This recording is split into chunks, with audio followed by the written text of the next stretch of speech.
So I'd like to invite Lana from Woods, Ben from Swizzels, and David from Cerve to join us on the webinar. Welcome to you all. So it's probably easiest if I allow you to introduce yourself. So let's start with you, Lana, if you tell us who you are and what you do. I'm Lana. I'm the Joint Managing Director at Woods Foodservice.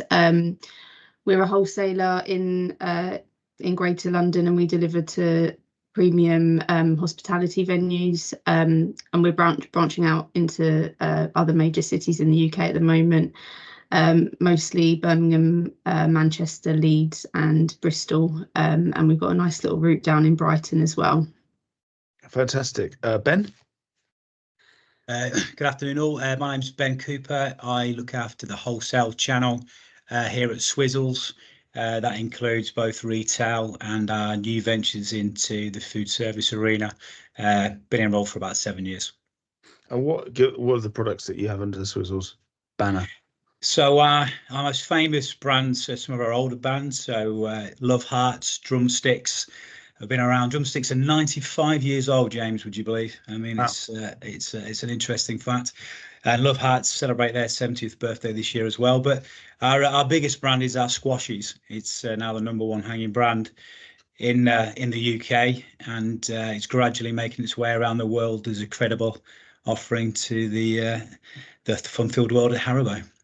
Fantastic. I'm going to come on to introduce you in a second, David. Before we do that, just a quick supplementary follow-up, Ben, if I may. You mentioned there that you were moving into the food service space. What does that actually look like in practice? I mean, are there many sweets sold as starters? I don't know.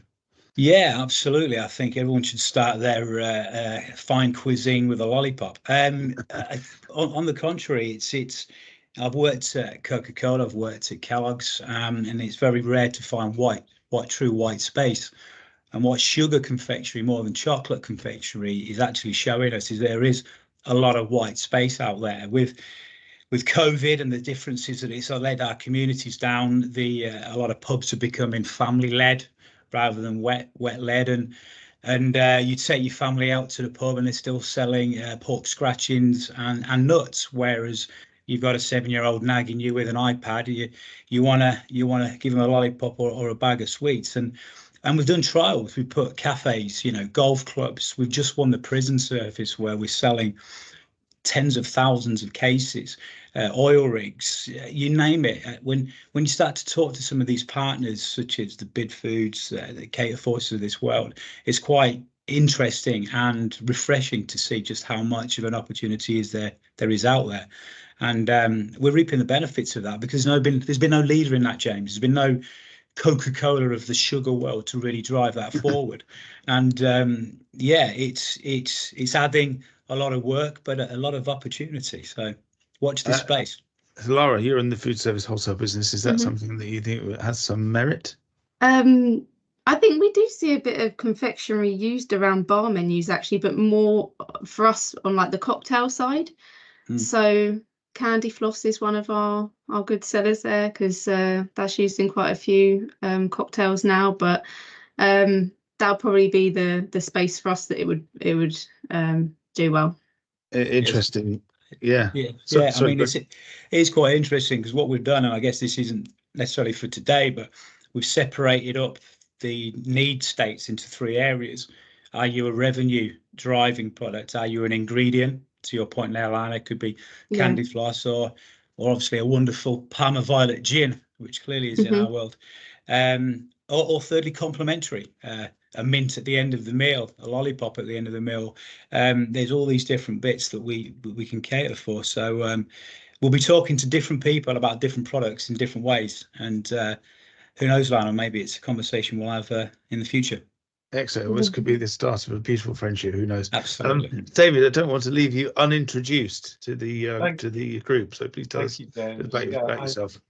I'm David, CCO at Cerve, and an unashamed squashy aficionado too. But I work for Cerve. We are a data integration organization, so we provide standardized modern integrations we work exclusively in food and beverage, and our vision is to transform the current relatively undisrupted communications world and the world of digital integrations within food and beverage. We offer each organization that we work with a customized yet standardized connection, which allows them to connect to anyone else who also carries a connection to Cerve. So we're here about speed, we're here about transforming the ability for the likes of Ben to get his product range and portfolio able to be accessed wherever there's a demand, whether it's in the UK, whether it's in food service, whether it's in retail, whether it's in catering. So yeah, we are on a mission to create a connected infrastructure across the world of food and beverage. So what is digital integration? It's not easy to understand, not even easy to say. Yeah, it's probably harder to explain. No, it's relatively straightforward. It's the ability to transform manual processes using digital technology to implement a whole range of applications and use cases. And I think many people on the call will be aware and understand the principle of EDI, which has been the way that information has typically been shared within the industry over the past, 60 years or so. The actual EDI technologies not only older than the internet, but older than me. So we're using an API-based technology, which, without getting too technical on the call, unlocks the potential to share a far richer stream of data between any two parties. So instead of there being a manual process, for example, in the raising of a purchase order from one party to another, that process typically involves a number of manual processes, whether it's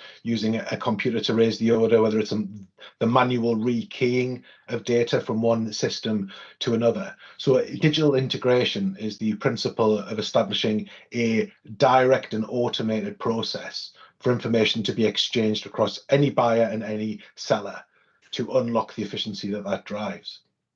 So, Lana, how do you use digital integration in the woods business? In quite a few different areas, actually. So we're partnered with Cerve, and we have got projects on the go for automating our sales order processing function. Our purchasing stock replenishment function, and also AP invoice matching is to come with that as well, which will be kind of half covered in what we do with stock replenishment.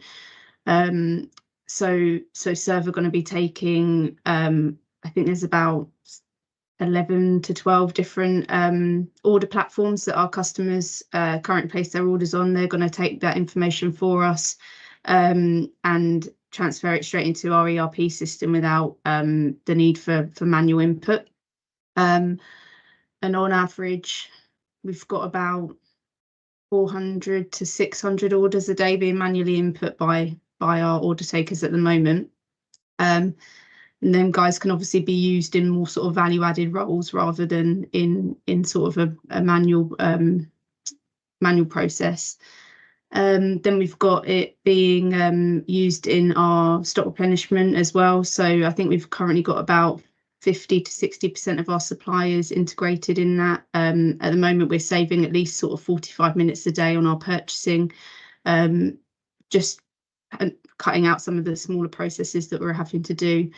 And it's given us good visibility on our supply chain as well. So saving us time in knowing ahead if there's going to be an issue with our order or when it's coming, if there's any queries on our invoices before they become a problem, we can sort of nip it in the bud. And then it will save us a lot of time in AP as well, where we should have some sort of automated system for invoice matching as well. And how does that help your customers?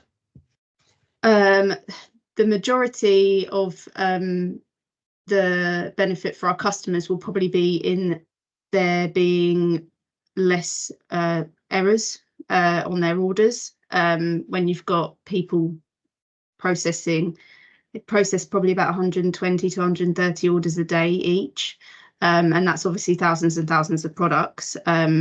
There are going to be instances of them keying in the wrong data, so that should reduce, and also the availability that they have to see straight away if there's something that we can't offer them. and them having the ability to ask for something else instead. So that's going to be the main thing for them. The rest of the benefits are mainly going to be seen within our actual departments and the people that work in them. So you're essentially saving money at a time when the cost of doing business is escalating or has escalated. And Yeah. it continues to be expensive.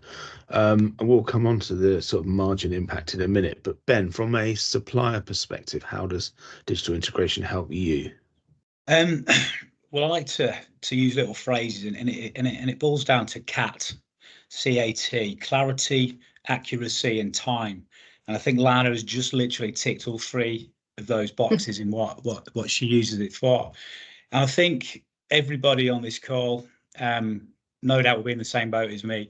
I'm spending far too much time in the day-to-day, in the urgent, and not enough time in the important, the strategy, the real developing of where we're heading.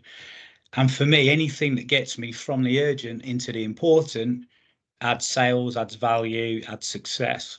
So yeah, think of it in those ways. The clarity, what's available, what is the promotion, what is the price, accuracy. If the promotion price doesn't match up, it gets flagged and the Cerve system will say something's error, we can fix it quickly. And the time bit, it's not all about necessarily saving money, James, but it's about that time. If that time's used in a really strong way, then we can use it to get out of the urgent and do more important things.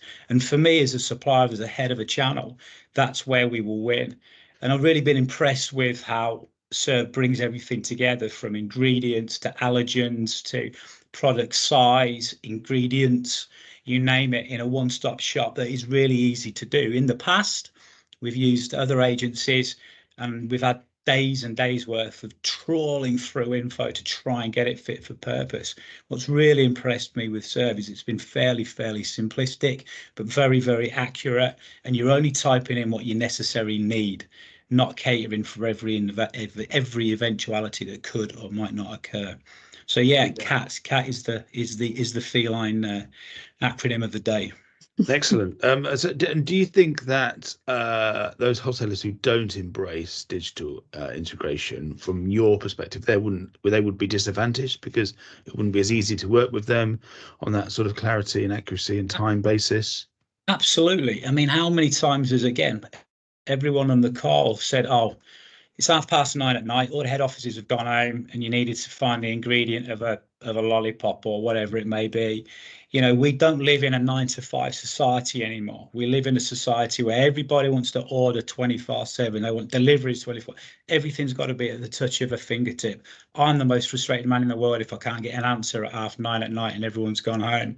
So having systems that allow us to, when we have that small window, to click onto those important things to get the answers we need is critical. And if a wholesaler doesn't have that, then they're going to have to wait another 10 hours, 12 hours to the following day.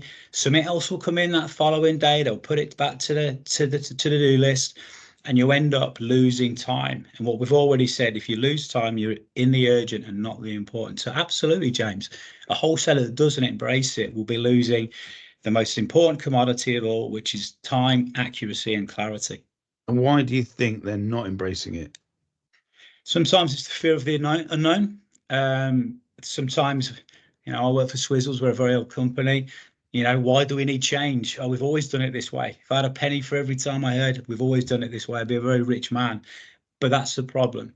We need to embrace change. And I've written a quick note here. Swizzels are aligned to the importance of change. And I actually think in wholesale, we're seeing a lot of positive change, probably quicker than we are in the malts, which again is testament to the channel that we know and love, that we do embrace change. And I think what we're seeing with people like the buying groups and the major wholesalers embracing this allows us to be better equipped for changes such as COVID or whatever may be coming around the corner. So yeah, 100%, James. And David, what are the barriers for wholesalers to embrace this? Why are they not doing it? Is it because, they're all, I suppose, wholesalers are at different levels of digital maturity, and as Ben says, there might be a slight fear. What are the barriers in making them embrace it? The barriers have been around for, as Ben said, it's a fairly traditional sector, and ways of working have kind of been, manual processes have been built on top of manual processes over a period of years, and it's difficult to then come up for air and actually see how this infrastructure could be created. The other thing is the industry has got a high degree of relatively old back office systems and protocols, and a lot of these systems historically have been unintegratable. So there's been a barrier that wholesalers have had where they've been told that their technology is not actually up to the level which can be integrated and then unlock the value.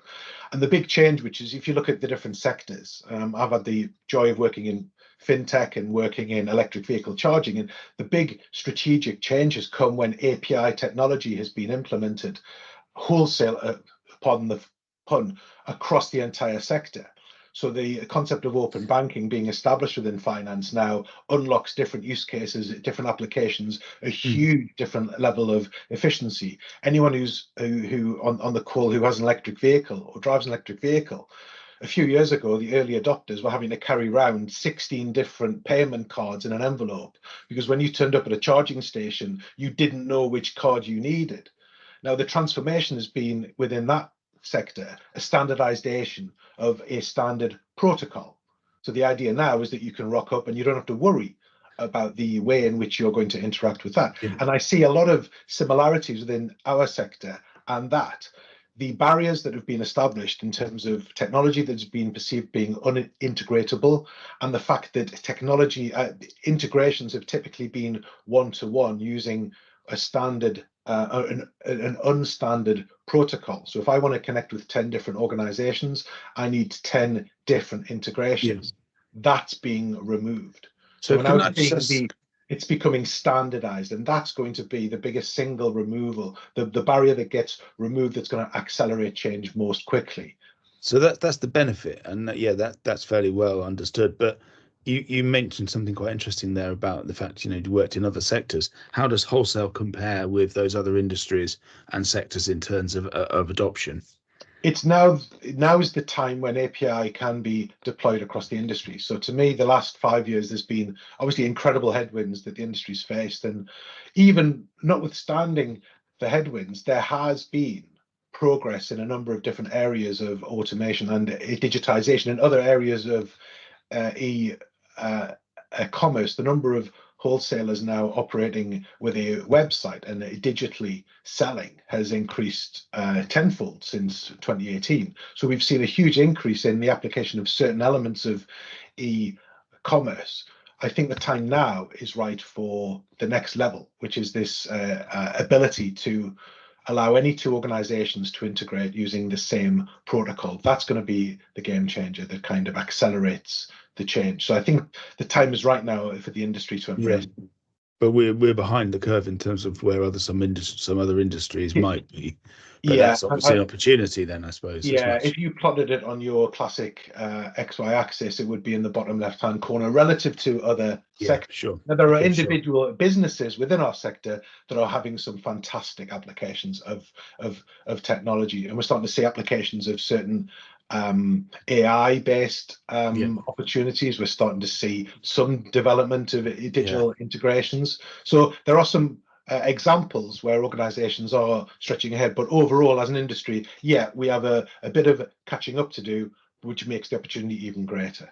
So the question I suppose I was going to ask, which I'll pose now as good a time as any, is what do you sort of estimate the impact on margin could be on gross profit for having a good integrated system?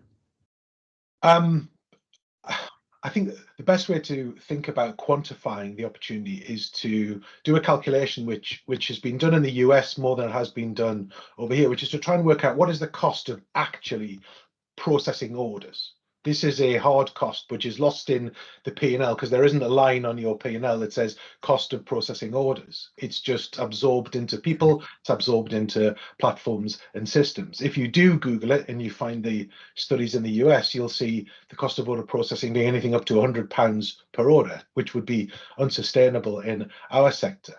but it's a significant amount of money. And whenever we've built a business case and we've completed a discovery session for a client, we have yet to see a return on investment of less than 5x. We've yet to see the opportunity to put, if you think about it as a percentage of turnover, somewhere between 1% and 2% of turnover can be available to be returned back into the business for investment. It's significant, James. It's a huge amount of money. Yeah, interesting, and that sort of touches on a point around people and utilizing people in a different way. You mentioned that before, Lana. Well, have you had any resistance from any colleagues at Woods in terms of integrating processes, or have they embraced it? No, I think they've embraced it, to be honest with you, and we're still on that sort of path to do a lot more with Cerve anyway. Like a lot of our sales order processing isn't going to start to be automated until about June time, May to June. But I suppose it's sort of they then have the opportunity to work in a more sort of favourable role. A lot of our order takers work throughout the night. They sort of start from on staggered shifts from midday throughout to midnight. So yeah. It's the opportunity for them to move into other areas. One of our guys is going to be moving into the finance department, and that's something he's wanted to do for quite a while. So we're going to be utilising everyone in more sort of value-added roles, hopefully, more commercial roles that are more beneficial to everyone. And is that the case with you on the supplier side as well, Ben? Does that mean that you can utilise staff in a different way? Very much so. It goes back to the point before about living in the urgent or the important. If you've got 100 staff and taking David's 1 or 2%, rather than saving the money, if you could use 1 or 2 people to go out there and do some more selling or more educating or something else that drives the actual revenue, that's where we all win.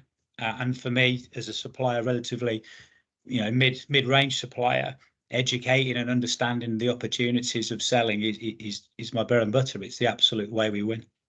Yeah, fantastic. Well, that's been a brilliant conversation, really interesting and insightful. David, I don't know if you've got a final thought, and then I'll just ask the others the same. In terms of what are the opportunities here? We've discussed it at length, but what's your one? If you had one sort of 30-second takeaway, what would that be? I would ask everyone on the call just to imagine what would happen if we could establish a fully integrated network between all buyers and all suppliers, wherever you were present. All data exchanged, 100% correct all of the time, 100% available, updated in real time, eliminating the manual processes that lead to errors. That's the vision. To get there, we need a standardized approach that eliminates the one-off connections and the costs and the time associated that have been the barriers. Now seems to be the time now that we can actually start to imagine what that kind of integrated world could look like. And that's why we're delighted to be here at this point in time. And Lana, what would your 30-second message be to your customers and your suppliers? Going to be quicker than that.